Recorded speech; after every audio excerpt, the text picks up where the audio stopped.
what a difference. It's really offering that support when they need it, hands off when they need it, safety net when they need it. It allows you to have more freedom to work on yourself, to pick up a hobby. Your hobby should not be helicoptering your children. You are teaching them how to spread their wings. Don't be clipping them.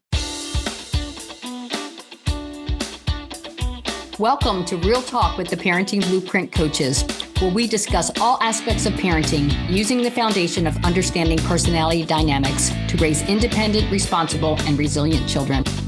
My name is Karen Wagner, founder of Teaching Our Youth and the Parenting Blueprint. Let's dig right in with today's topic and have some real talk with the Parenting Blueprint Coaches. Today is going to be a fun episode, and I get to put on more of the interviewer hat. I'm used to being in this role on my own podcast. So today I have with me Karen Wagner. I'm Autumn Carter, and this episode was my idea from being in the thick of it with my children. I have 4 young kids. My youngest is turning 4 on Saturday, and then I have a 5-year-old, a 7-year-old, and a 10-year-old. All different personalities, which is what led me to Karen. Mostly it was my 3rd child, but all of them. And I have been really focusing on lately giving them more independence and what that looks like, which is great for my personality type because I am more of that supportive and cautious. And what's interesting, I'm looking at my sticky note of the personality types for all of my children. The one that I struggle with the most has the most opposite personality type. And looking at them, I see a lot of S's and C's for everybody else. So it totally makes sense. My husband is flipped with me and which one's strongest and which one's second strongest. So he and I get along really well. But with teaching children independence, it's a lot of work. Honestly, if we look at it from all the different angles, the easiest thing to do is just do it ourselves. So much easier. But is it? That's the whole point of this conversation. Because if we are fine, I'll just do it myself. I'll just clean up that thing. I'll clean up after them. I'll make the decision for them. It can be really hard, especially when they become teenagers, if they have that dominant personality, which I'm going to interview Karen about in a little bit. We have so much planned. Hopefully we get it all in here. But when they become teenagers with the strong personality, or even my 10-year-old, he sometimes has that dominant side. He wants to make the decisions. And when I have started opening things up for him and really having that chance to reflect and update my Google Maps, so to speak, of like his personality, where he's at, where I want him to go, have that adjustment time, and realizing he needs more responsibility. So he has his chore list and he decides when he wants to get them done within the week. He was excited when he found out about that. Oh, I get to take more charge of this. We're giving him more responsibility in other areas, which is responsibility, but also fun. And he gets to hold the reins and it teaches them their life. And it can be hard with some of the other personalities in my family. With him, he's the easiest. I tell him often that he's my trial child. He's the oldest, so I try it out on him. But I know people who have grown up having their parents clean the toilet for them, do all of the chores, all of the grocery shopping without the children. And the one person I'm thinking of in particular, when we were roommates, she was telling me, reflecting with our other roommates, I moved in later than they did, that they had to teach her how to clean a toilet. They had to teach her how to clean things, which is why our apartment was so clean, because she was so proud of it.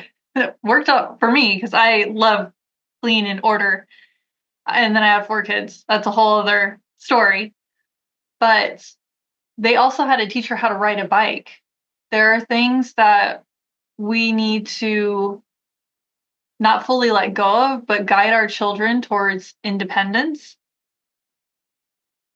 So take a minute to pause and reflect on what goals you have for your children or would like to have for yourself, and then bring in your significant other, whoever is the partner or co-parent. If you're divorced, still co-parent. Think about where you want them to go. What words do you want to attach to that? And to give you an idea, I pulled up mine, so I'm going to look over here at my other screen. I have advocate. That's very important to my husband and I, that our children can advocate for themselves and for each other.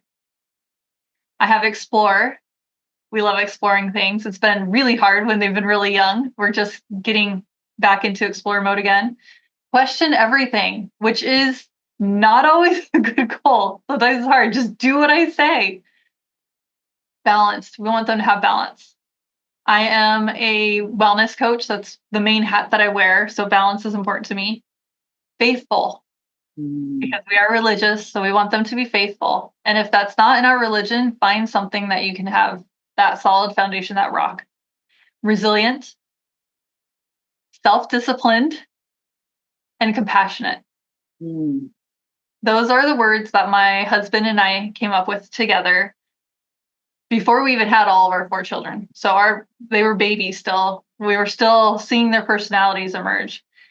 And I needed to have that step back and reflect on these again, and reflect on, I don't like micromanage. I get frustrated. I don't like nagging. So I needed to reflect on, how do I do this differently? So we are going to talk to Karen now. Thanks for being on during my very long spiel about the DISC model, which if this is your first time, I'll try and explain it, and then Karen will back me up and fix it. Since she is the one who this is her baby, the DISC model. It's probably the best way of saying it. So it is, think of 4 quadrants, and we have 4 major personalities. So there's a lot going on within the quadrants, but 4 personalities. So nice and easy. I love that she chose something easy. And some we get along with better than others, the personalities.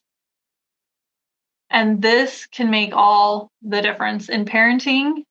Most people come because most of us are parenting coaches, but you can take this. My husband's taking it. He's a manager. You can take it to work. You can take it with your in-laws. You can take it in the school system. I know that several of the parenting coaches, Karen in particular, takes it into the school system.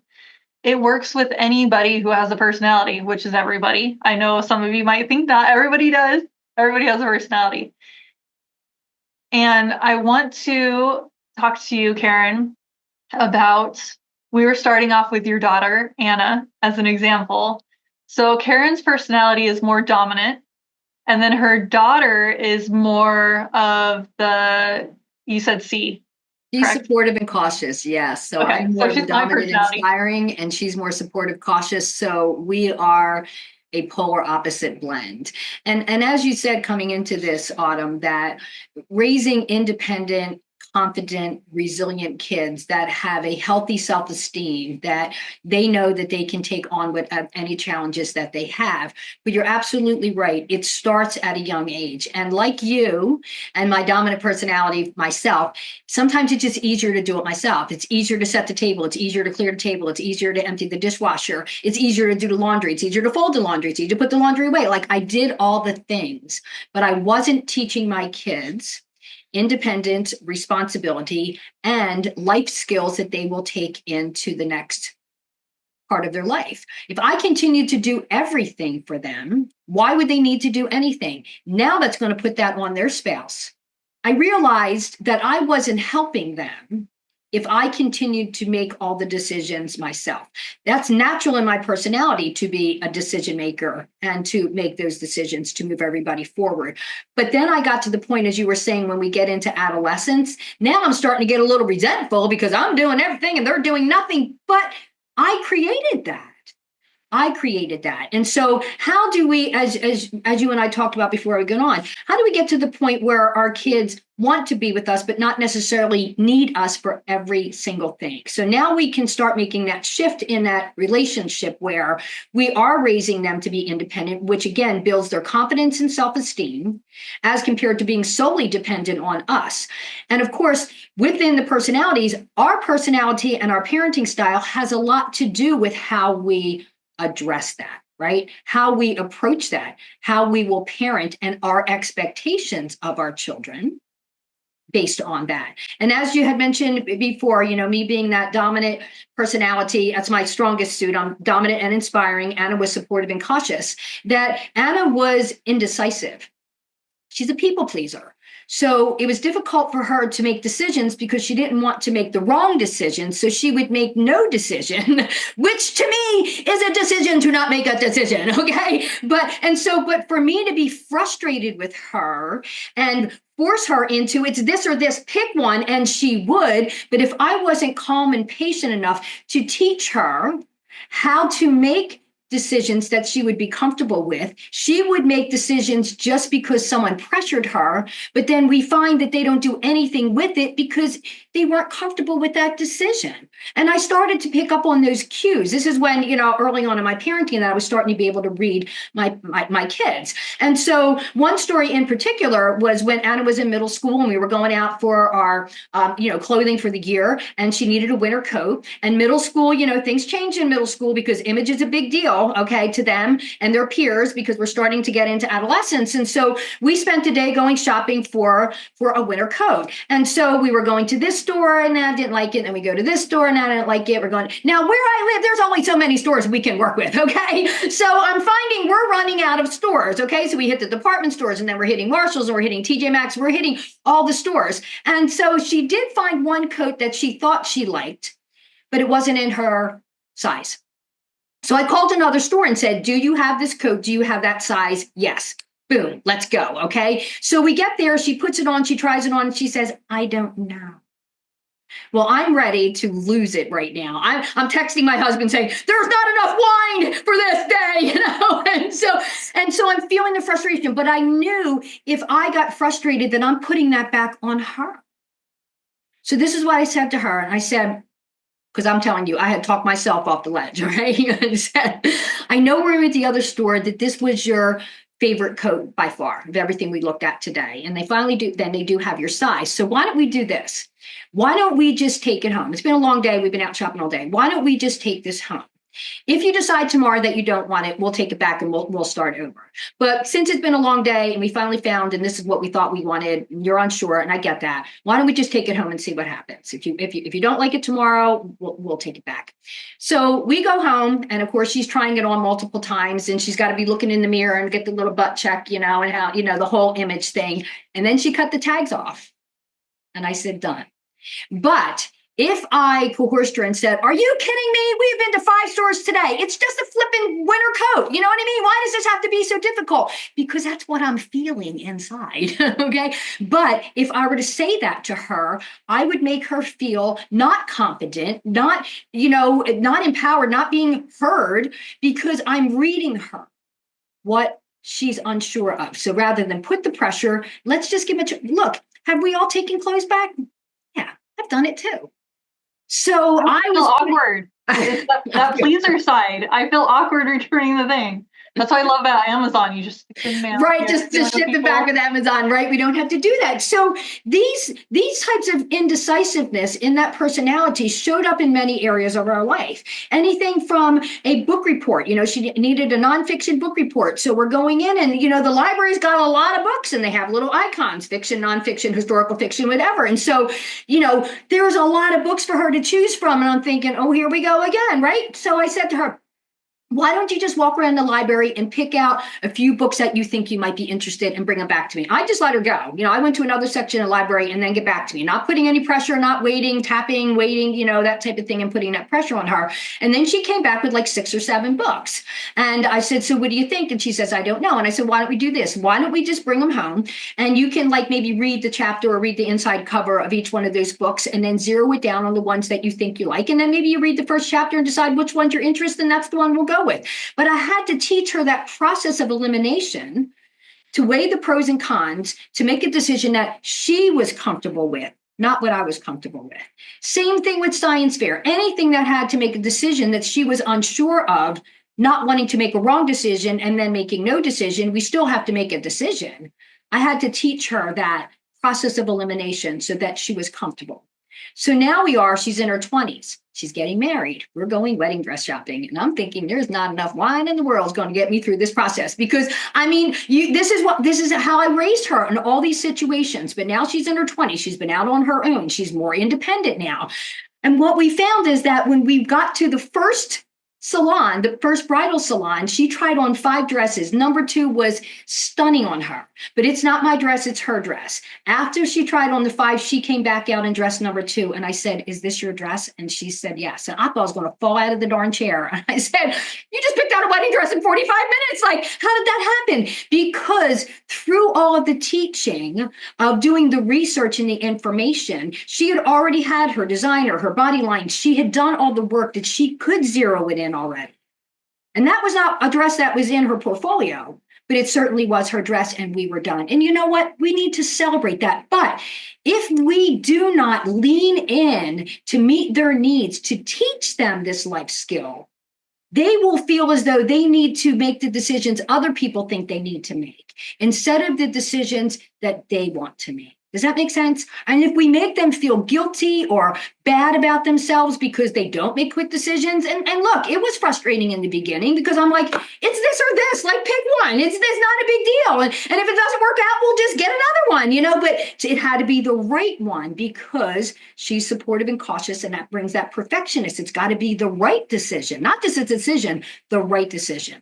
And so we need to look as parents, are we teaching our kids that independence and resilience and confidence and levels of self-esteem because we are teaching them a process, or are we just doing it for them because that's what we think is best for them? Then they get out into the real world and they don't know how to make decisions because we've told them what to do, when to do, and how to do it their whole stinking life. So that's why you need to understand your personality. Now, that was my challenge as a dominant personality. And I know, Autumn, so you came from a different perspective with your personality and the way you were raised. And so how did that influence you being raised and how you're taking approach with your children now? Great question. Because can I go back in time and can you be my mom? Like, I needed this. I did not have this at all.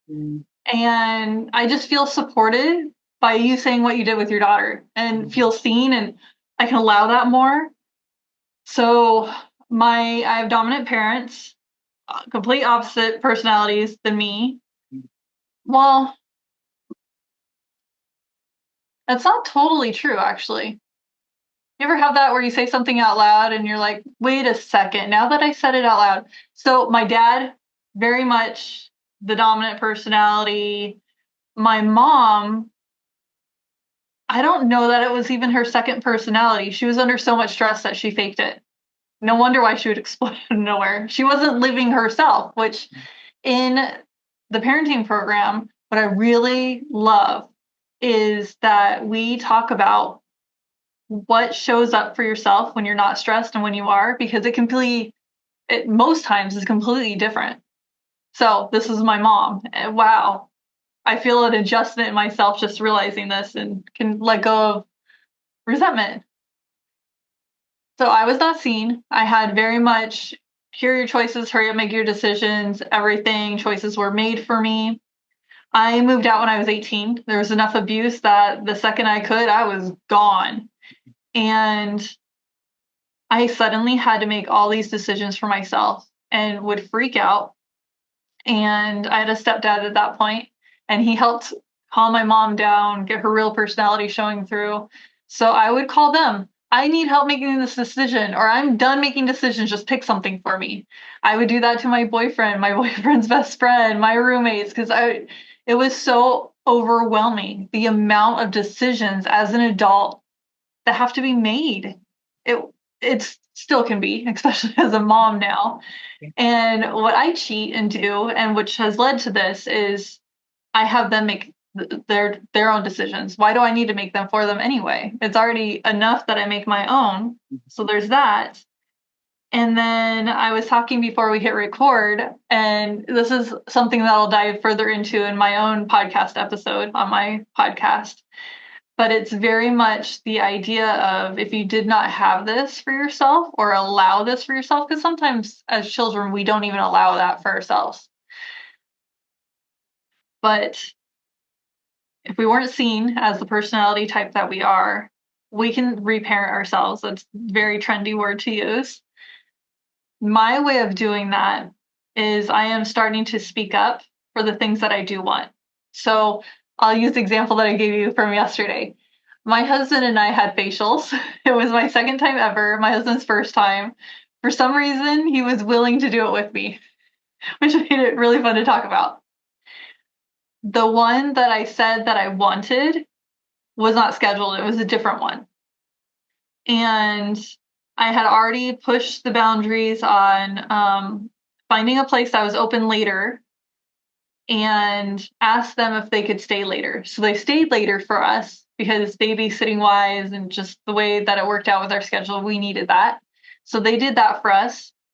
Then we had to reschedule because of a snowstorm, which we were all watching it. So they were grateful that we rescheduled 3 hours before our time. So they had plenty of time. So there's already so much leading up to this. And I already was feeling guilt, but also feeling taken care of, very mixed bag. Well, I go in and my husband's already in his room being taken care of. I'm in my room with my technician. I don't even know what she's supposed to be called in this moment. We're talking about the procedure, what's going to happen. And I told her, yeah, I had this a year and a half ago. This is what happened. And she says, that doesn't sound right. We don't use that machine anymore for this. Okay, but this, and this still happens, right? Are you sure you got this facial? Are you sure it wasn't a different one? Like I said, we're the only ones back in this area. So none of the other rooms are being used. There's none of that stress. I told her I had to do a self-check and breathe through it, but I told her, I think that's what I want.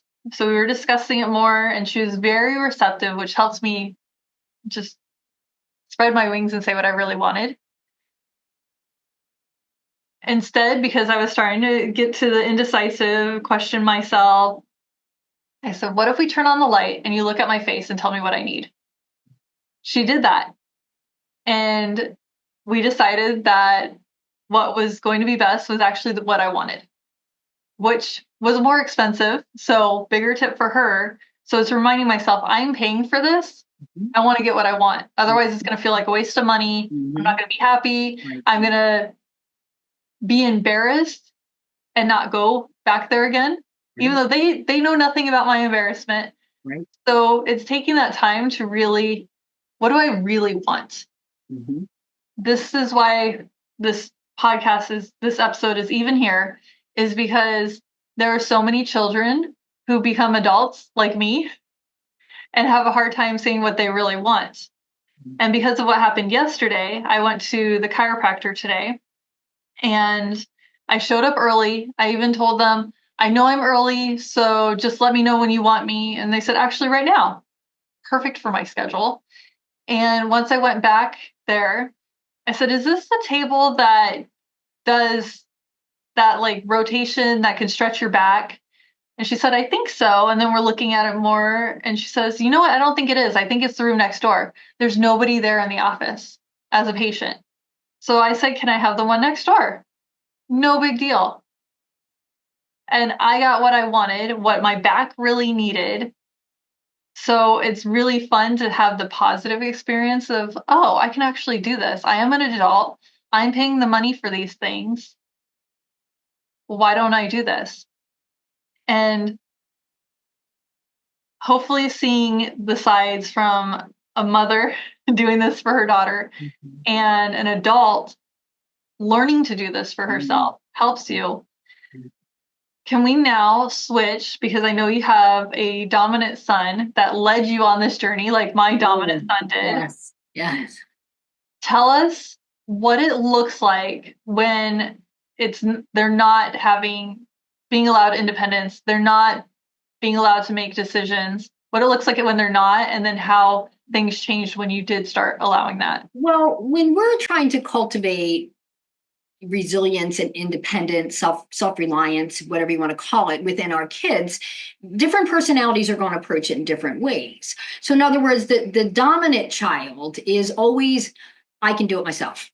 I don't need you. I can do it myself. So we don't have to worry about them. They will take the lead. And sometimes they don't ask questions. They don't get permission. They just do it.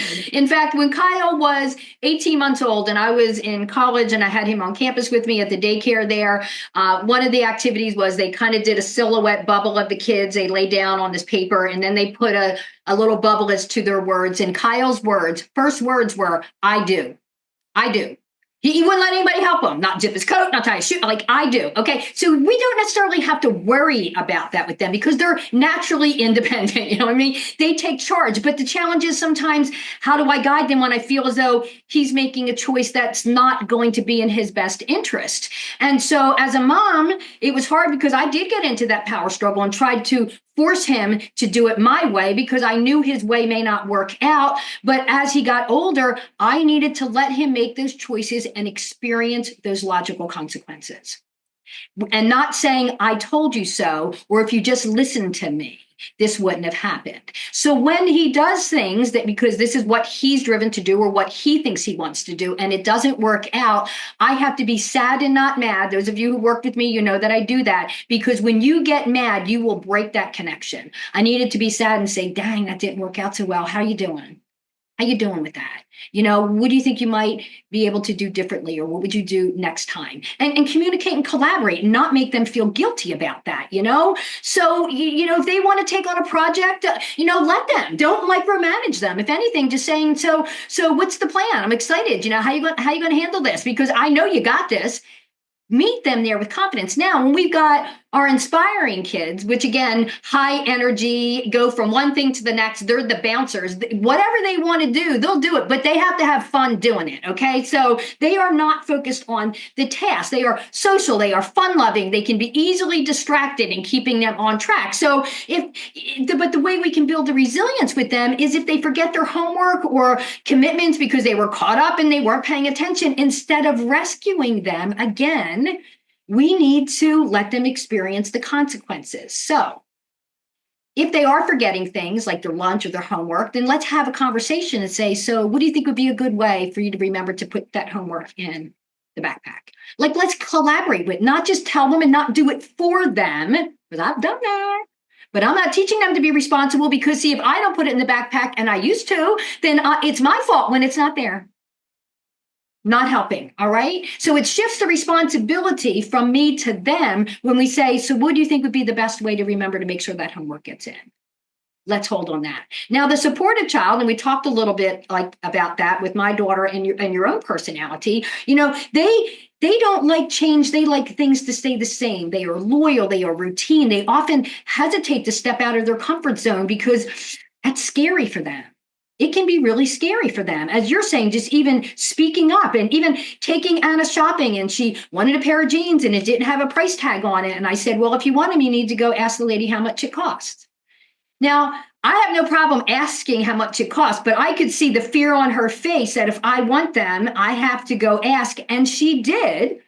But it's almost like and some kids don't order, you know, in a restaurant because their parents will order for them. You know, like we need to teach them, especially this personality, as you were saying, and I made a list of the words that you said, to advocate for themselves.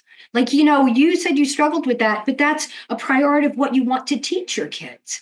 And so that's, if they're nervous about a new responsibility, you know, then let's do it together today. And then tomorrow you could do it on your own. Whatever that is, you know, like we can teach them, and then we need to do what? Pass the baton. What part of this makes you really nervous? How can I help you feel more confident in what you're doing? Acknowledge it, lean into it, but let's have a strategy to move them on, because it is easier to just do it ourselves than to watch them go through that pain.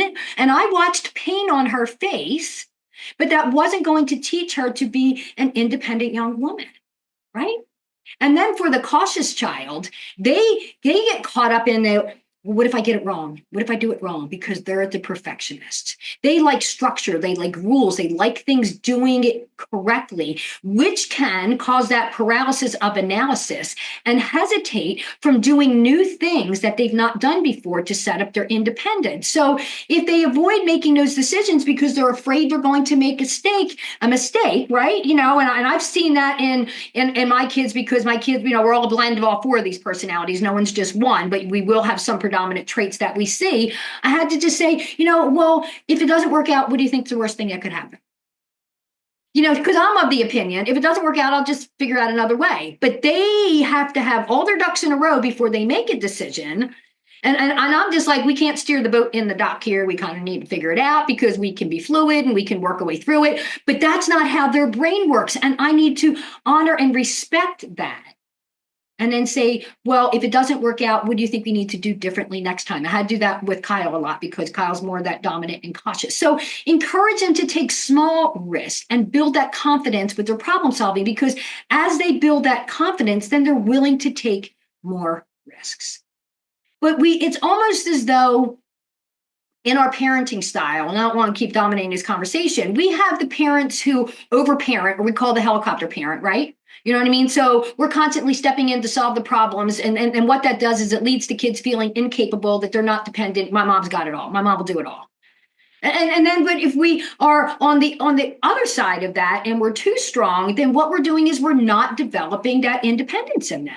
And then we have parents who just hands off. We give them too much freedom. We're not giving them guidance. And then the kids they're so unsure, they don't feel supportive of anything that they do. So the goal of what we want to do is really become almost like a parent coach. I mean, coaching our kids, not coaching the parents, but guiding our kids, walking alongside them as we are doing what I call passing the baton of independence, where we are doing things together until we let go and they take the baton and run.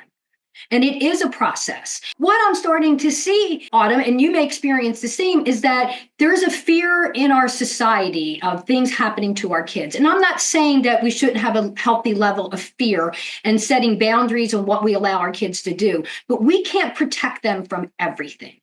My kids were going to see kids smoking weed on the school bus. I mean, what am I going to do? You know what I mean? So we had to talk about people smoking weed. We had to talk about and Anna would be like, how can people smoke weed and go to school? We had to have those conversations rather than ignore it, lean into it of what they're going to see, and then give them the guidelines, boundaries, and talk to them about these things. And parents just want to protect them from ever experiencing the evil things out there. But then they get out there and it's like, whoa.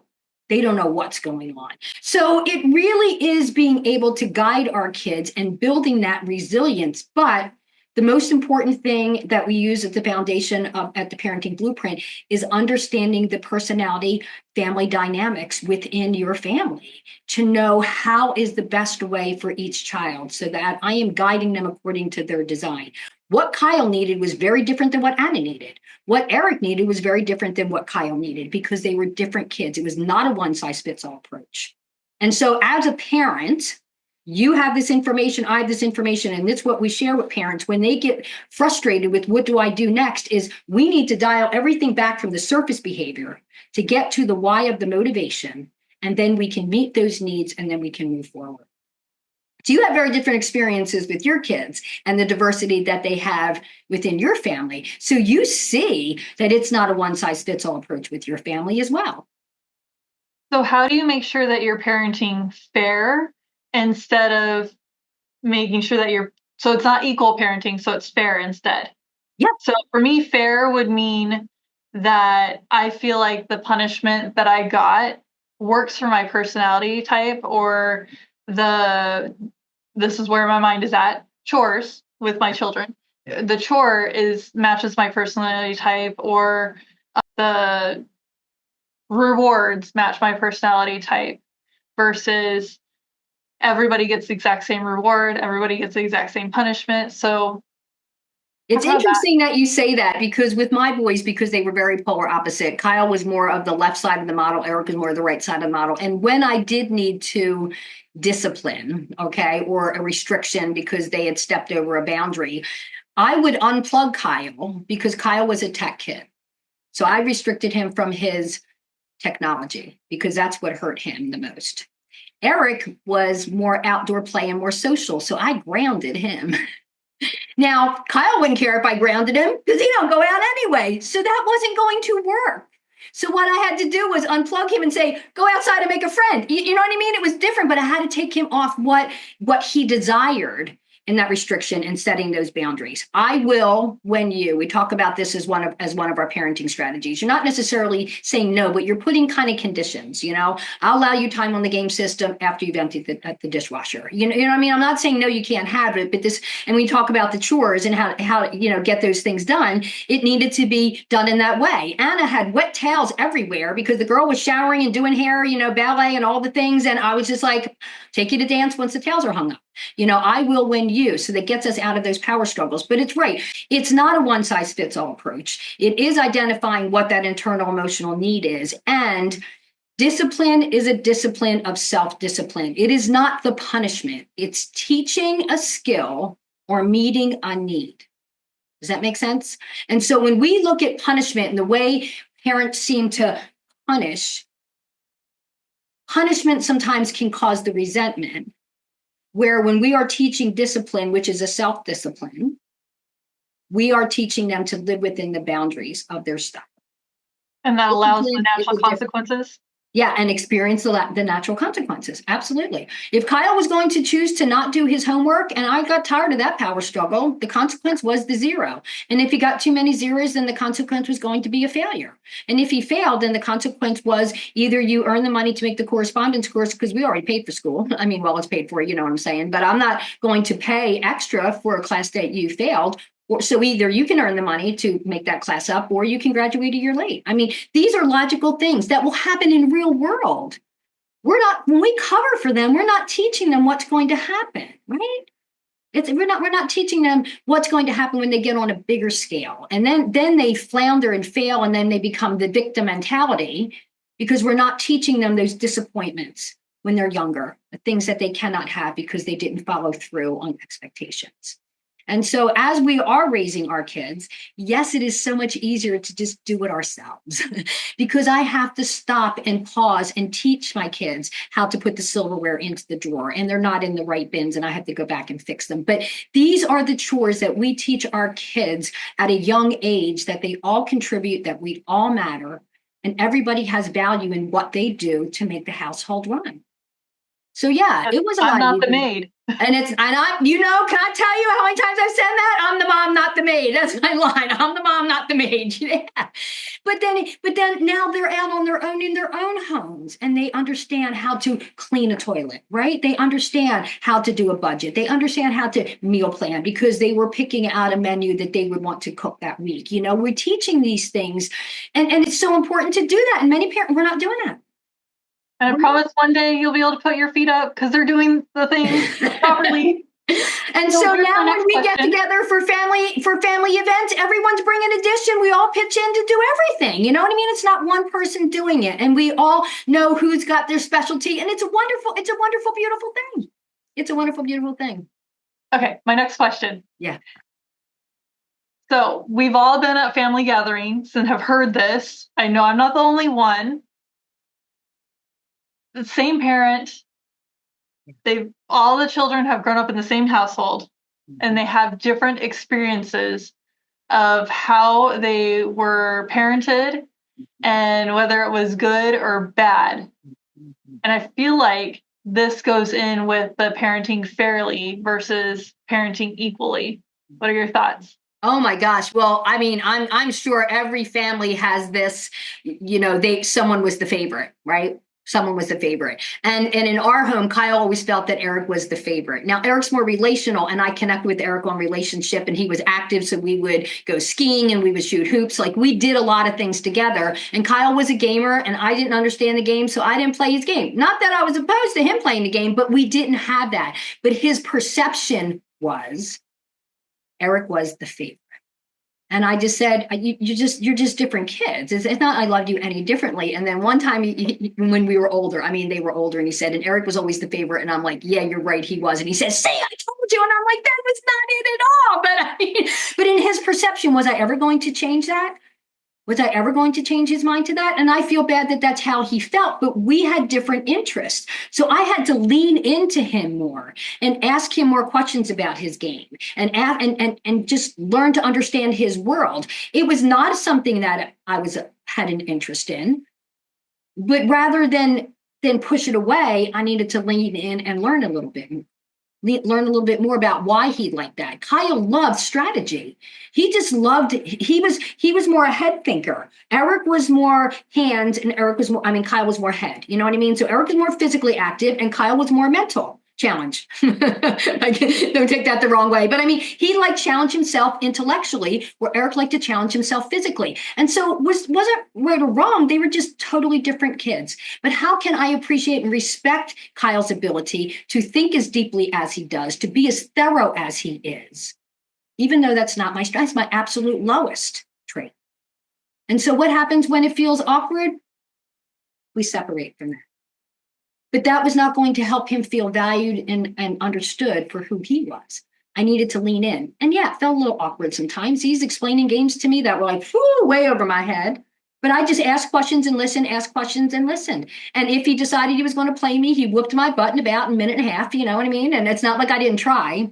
But you will see that. But how can we find, and I'm sure you've done this as well, spending quality time with each one of them based on what they want to do?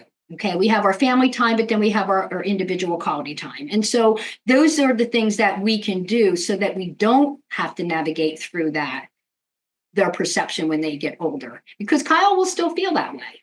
Because I wasn't introduced to this information until Kyle was like 12. That was my next question. I mean, I was a favorite child, depending on, you have a favorite child depending on what thing it is.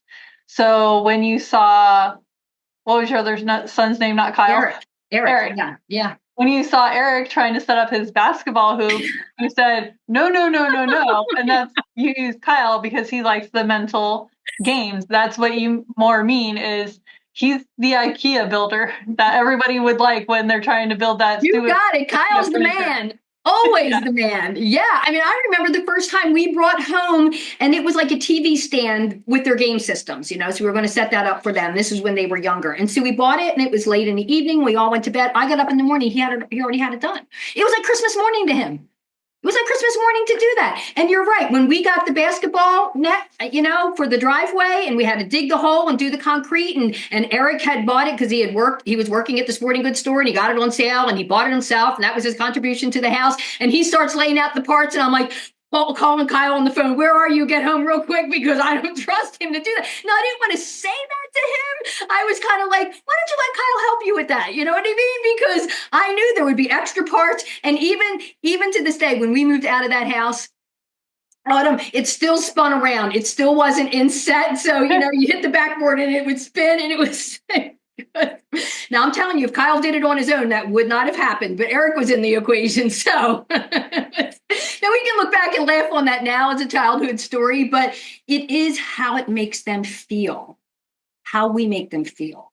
Do they feel confident? Do they feel independent? Do they feel as though they're capable to handle anything life is going to throw them? Or are they going to be second guessing them because my parents didn't make me feel or help me to feel confident in what we were doing as we raised them? It's such an important thing to remember as we're parenting our kids. Absolutely. And it makes me think, when you're talking about that, isn't that us as a family? We have this vision, it's going to be this way, but the other personalities come in, and the basketball hoop might be doing this, but it's fun and it's something to laugh about and look back on. And I tell my children they're my favorite child for this particular thing or that. And like realizing, oh yeah, I shine in this moment. I shine in this one. And I'll say it loud enough for everybody else to hear. And then they start trying to maul me with hugs while I'm running away. It's a whole fun thing. Our kids are young enough. When they're older, I might not use that same idea, but we all have personality strengths, and it's leaning into them, and we can use them within our families too. So thank you for this. Thanks for. This is great. So just a couple of things for our listeners to remember is that we need to be able to encourage our kids to take ownership in their own way. The dominant kid is going to take it anyway. The inspiring kid just wants to be recognized for the things that they do. The supportive kid kind of likes doing it with somebody until they feel confident to do it on their own. And again, the cautious personality is going to be a little resistant because of perfection. And then teaching that decision-making skills without stepping in and making that for them, even if it takes a little longer than we would prefer, give them that time and space to be able to process to make that decision. Even if it's not a quick decision maker, we can get back to that. I know you may not know right now, but let's get back and talk about it on Wednesday. Would that be okay? And just letting them know that they don't have to, not putting that pressure on them. Building their emotional independence by helping kids manage their feelings and emotions, that they can still feel safe to come to us if they're unsure about anything. So even though we're passing that baton, there may come a time where something's going to come into their world and they're not going to know, but not making them feel guilty that they couldn't, but appreciating, as you had said when we started this, that they want to come to us, not feel as though they need to come to us, right? That they do feel safe.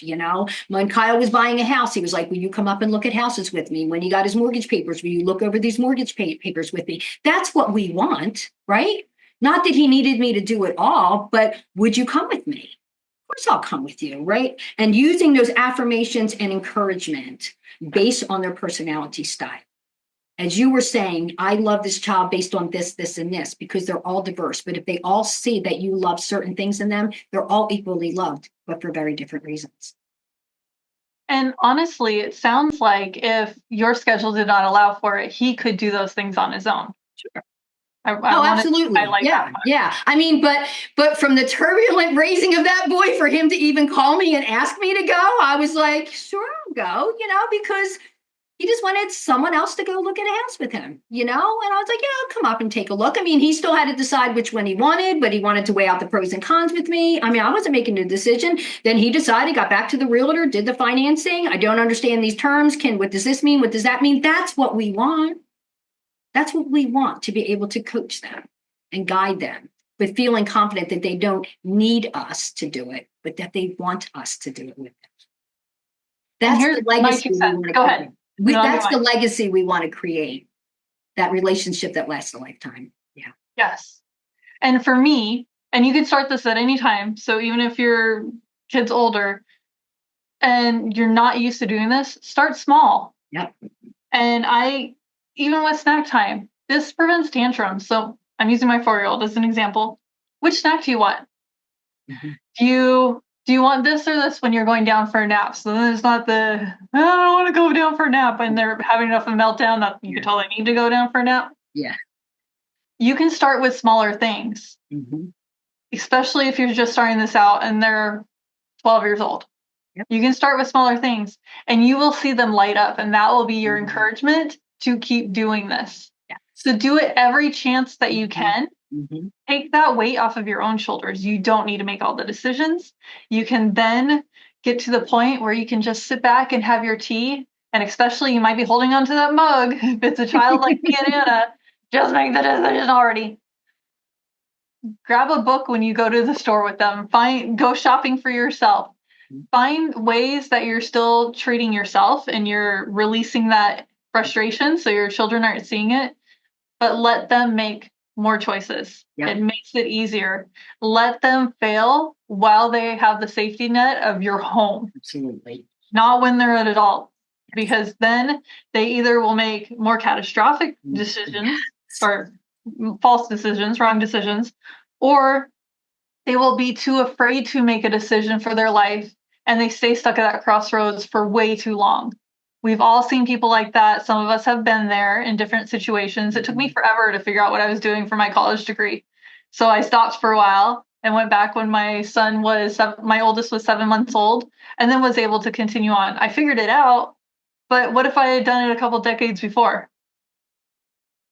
And it's okay. And it's able to respect that you took a pause because you were unsure. And instead of making you feel guilty that you didn't finish, we 7 kids, 3 of them have degrees, and a couple of them started and didn't finish because they wanted to work and they didn't want to go. And what am I going to do? Make them feel guilty about it? No, you'll find your way. And If you want to go back later, you will once you decide what you want to do, or you'll pick up your career and you'll be fine. It's just sometimes it's what our expectation is, and we put that pressure on them, and then we feel the guilt when they don't measure up to what we wanted. And parents, we got to stop that. We got to stop that. And you know why we do that is because, see, if they have that level of success that we think they should have, then we look better as parents. But that's not about the relationship. That's not about the relationship. Your life. Yeah, it's about the relationship and the connection that we have to support them to be the best they can be according to their design. And that goes back to the wedding dress. When we were talking before and we were saying, yes, we definitely want to share this, is there were times when I was a child, sometimes it still happens then as an adult, where I make a decision quickly and I have others going, are you sure about that? Are you sure about that? Because I made it so quick. It was the right decision, but now I'm stuck second guessing because other people are second guessing me. There's such a difference. I'm sure you're like, let's go out and celebrate, have lunch right now. We did, and that's exactly what we did. I didn't eat as much wine as I thought. We got more time for dinner. What a difference. And she had the encouragement to do that with the rest of her wedding planning instead of being stuck at the dress and then stuck sending out the invites and everything else along the way. And then maybe a fight, we could go down this road. What a difference. It's really offering that support when they need it, hands off when they need it, safety net when they need it. It allows you to have more freedom to work on yourself, to pick up a hobby. Your hobby should not be helicoptering your children. You are teaching them how to spread their wings. Don't be clipping them. Right. Wow. That's so powerful. That's right. And as parents, we tend to do that because we want to keep them under our control. But that's not raising resilient kids. That's not. But we also need to know that we're going to make mistakes. We are. So my favorite part about all of this is really understanding the repair. Can you talk about that for a quick second? Yes. Yeah, go ahead. Let's do it. Okay. You talk about it. Repairing. Oh, okay. The repair will come when we know better, we can do better. And it's okay to go back to your kids and say, I've learned a lot about myself and a lot about you. And there are some things that I did that I probably could have done differently. And I'm sorry if I hurt you with some of these things. But from now on, I want to try and do better. And I've even asked my kids, when I was first getting started with my parenting and learning how to apply this whole philosophy was, how can I be a better mom for you? I had to humble myself because, see, as moms, we feel like, we can't, go to that level. But how can I be a better mom for you? I feel like we're always fighting over X, Y, Z. How can I be a better mom for you? The first thing they said to me is stop yelling. Because I was a yeller. Then I asked them, I said, so I said, you're right. I do yell a lot. I don't want to yell, but I do. But why do you think I yell so much? Because we don't do what you ask when you ask. Yeah, that does tend to frustrate me, when you don't. So I said, so how can we better work that out? And then it got back to, as you were saying, with chores, with your child, giving him a time frame in which to do it and not expecting when I say it to hop to it, because that's what I expected. But I don't want someone telling me to do something, I've got to drop everything and do it for them. Nobody likes that, but I was doing that because that's my personality. I'm a do it now, Nike Swish mom. You know what I mean? Just do it now. But I wasn't honoring their autonomy, that they may be in the middle of something. They might be watching a show, or they may be reading a book, or they may be whatever they're doing. And I was not respecting that. I was trying to control that. And so having those conversations to repair and restore lets them know that we're doing that. We're working together. The family meeting framework that I talk about, when we are having chronic problems and saying, gosh, every morning, guys, I am yelling to get you guys out the door. I don't want to start my day this way. I know you don't want to start this day this way. How can we work this out? Giving them a voice at the table. Kyle, you're always, lagging, and the last one getting out, whatever that is. How can we better work that out? What do you think what do you think we can do better? And if they don't have an answer, then I'll say, can I make a suggestion? I'm not going to tell them. I'm going to say, can I make a suggestion?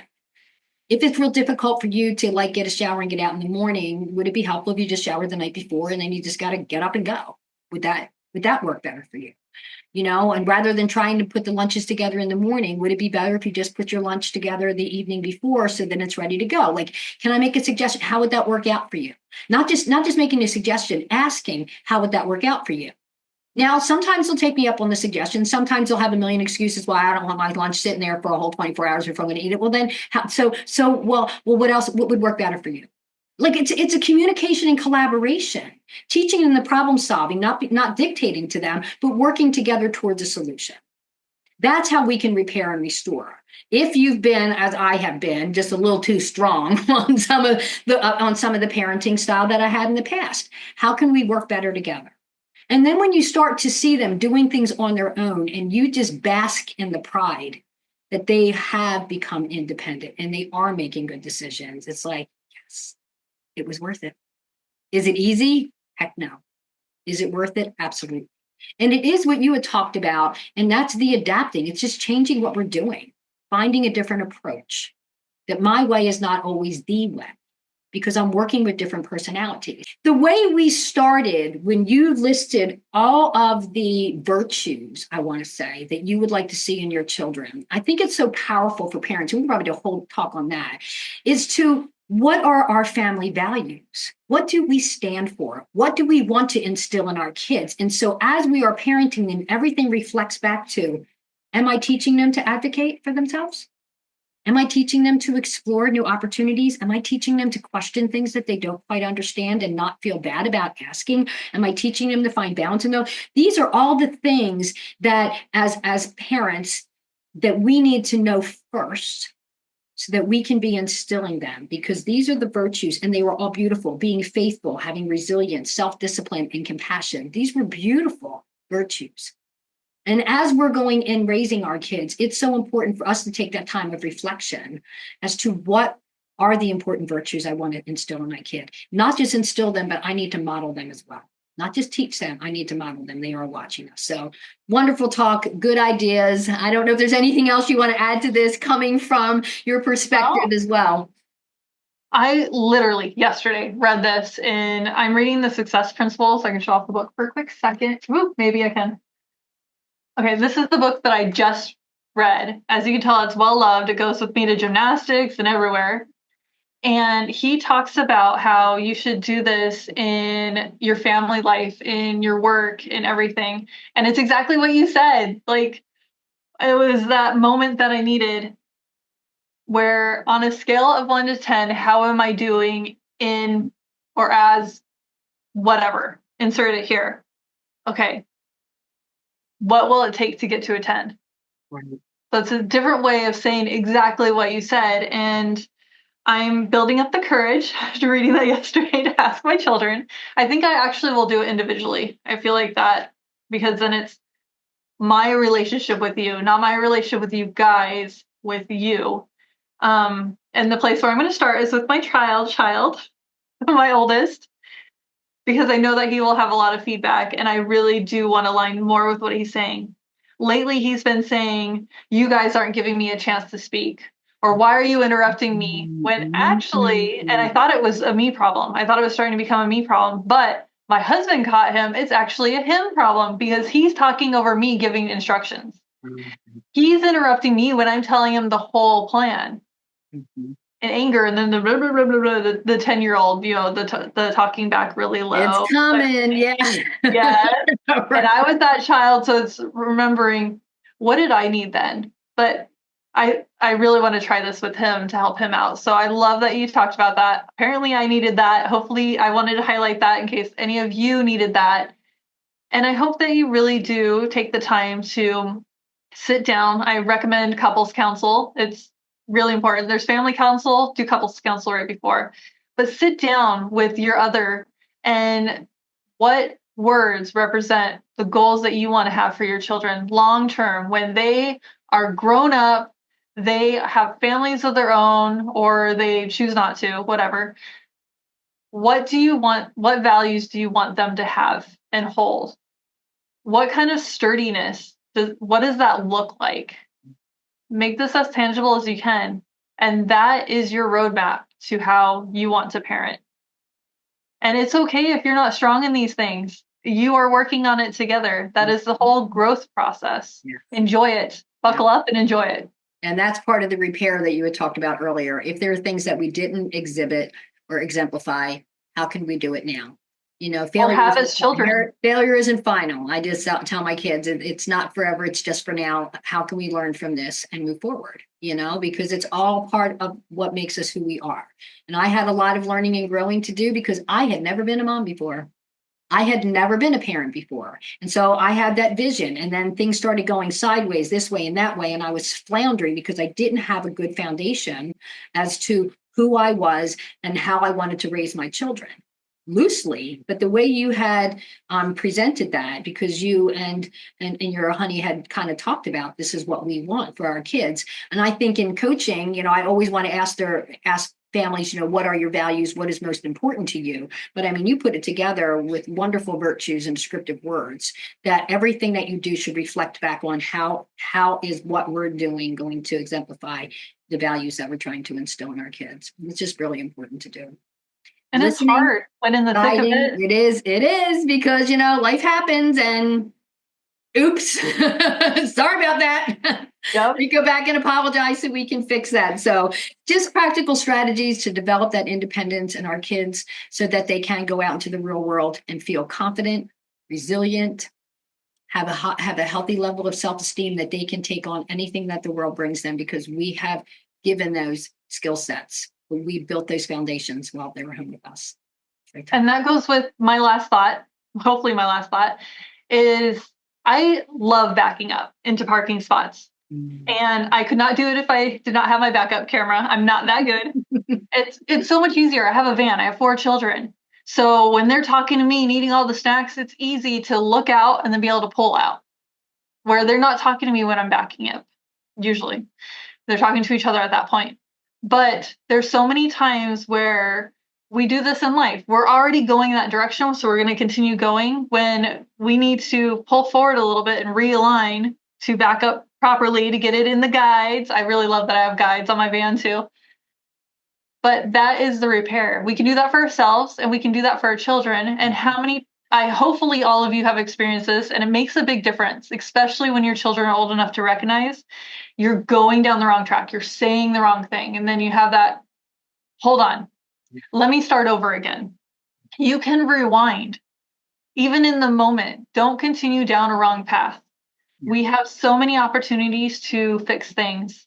And a conversation, because I had a date with my husband, I had a chance to talk to him alone, that I had with him yesterday, looking at other people and even our own lives. If we aren't learning that particular thing, it comes back to us. It will. Maybe we're raising our grandchildren and they have personalities very similar to our children because we need to learn those things and learn how to parent correctly. Or we have a boss that's exactly like a boss that we had before that we couldn't stand or whatever. We tend to have repeating things because we need to learn that thing. So back up, pull forward, whatever you need to do to realign yourself. Yes, I love the realign. I love that. Absolutely. And I agree, as a spiritual woman and a woman of faith, God is going to teach me if I don't get it the first or second or third time, it's going to keep coming until it's like, so do you hear me now? Have a new trial, please. I've said that in prayers. Just a new one. And then it comes, I'll take the old one back.